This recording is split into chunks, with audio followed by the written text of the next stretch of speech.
ఇంకోండి మినప్పప్పు తొక్క పొట్టు ఉంటుంది కదండి, పొట్టు అదేండి వడేలు పెడుతున్నాను నేను.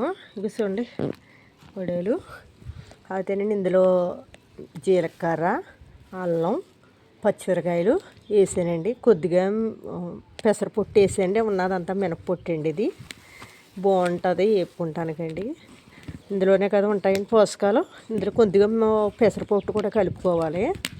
కలుపుకుంటేనే బాగుంటుందండి. ఇవి చూడండి ఉడేలాగా ఉంటాయి. ఇవి మనం కొంచెం మినప్పిండి వేసుకుంటే బాగుంటుందండి. ఇందులో ఉత్తి మినప్పప్పు పొట్టు పెట్టుకునే అండి. అందులో కొద్దిగానే కలుపుతున్నారు. కొంచెం ఎక్కువ కలుపుకుంటే బాగుంటుంది. నేను అయితే కొద్దిగా ఎక్కువే కలిపానండి. చూడండి ఎలా ఉన్నాయో. గారెల పిండిలాగా మెత్తగా రుబ్బుకొని కొంచెం ఇందులో సాల్ట్ కూడా వేసుకున్నానండి. సాల్ట్ వేసుకుంటే బాగుంటుంది అంటేనండి. ఇందులో బాగుంటుంది అంటే మీకు పొట్టు కింద కట్టానండి రాలిపోదు. పెట్టుకున్నప్పుడు రాలిపోదు కదండి, అలా రాలిపోదు. ఇది మనం ఏ సైజు కావాలంటే ఆ సైజు పెట్టుకోవచ్చు అండి. ఇందులోనే కదా పోషకాలు ఉంటాయండి ఎక్కువ. హెల్త్కి కూడా మంచిది. ఇలా పెట్టుకుంటాంలోని తినటంలోని వేపుకొని ఇంకా పెట్టి చూపిస్తాను.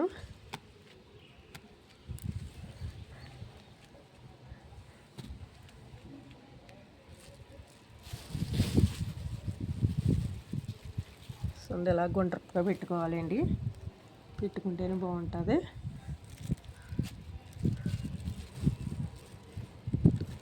గమ్ములు కూడా ఆరుతాయండి ఇలా పెట్టుకుంటే. ఉడేలు ఉంటే ఉడేలా ఇలా పెట్టుకుంటేనే బాగుంటుంది.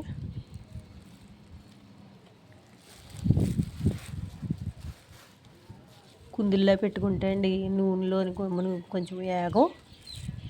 మనం అంతలోకి మినప్పిండి కూడా వేసాం కదండి, టేస్ట్ అయితే బాగుంటుంది. పొద్దుంట్లో పెడుతున్నానండి. పొద్దుంట తగ్గుతుంది.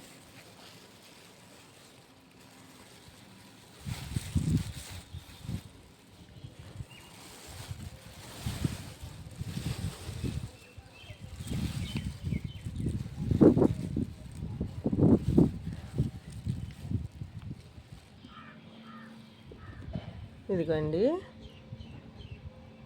పెట్టానండి వడేలు. ఇంకా చూడండి ఎలా పెట్టాను. పిండి కొంచెం ఉండాలండి. ఇందులో పిండి ఉంటేనే బాగుంటుంది. లేకపోతేనండి పొడి పొడి కింద ఊడిపోతుంది.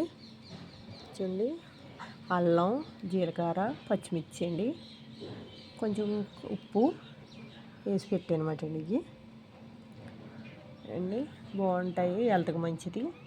పైత్యం కూడా ఉండదు. అల్లం వేసాను కదండి. పచ్చిమిరకాయలు వేసానంటే కారం కారంగా స్పైసీగా ఉంటుంది అండి. జీలకర్ర అయితే నవ్వులు తినేటప్పుడు కొంచెం పళ్ళుకి కూడా తగులుతుంది, పళ్ళు కింద పడుతుంది అండి.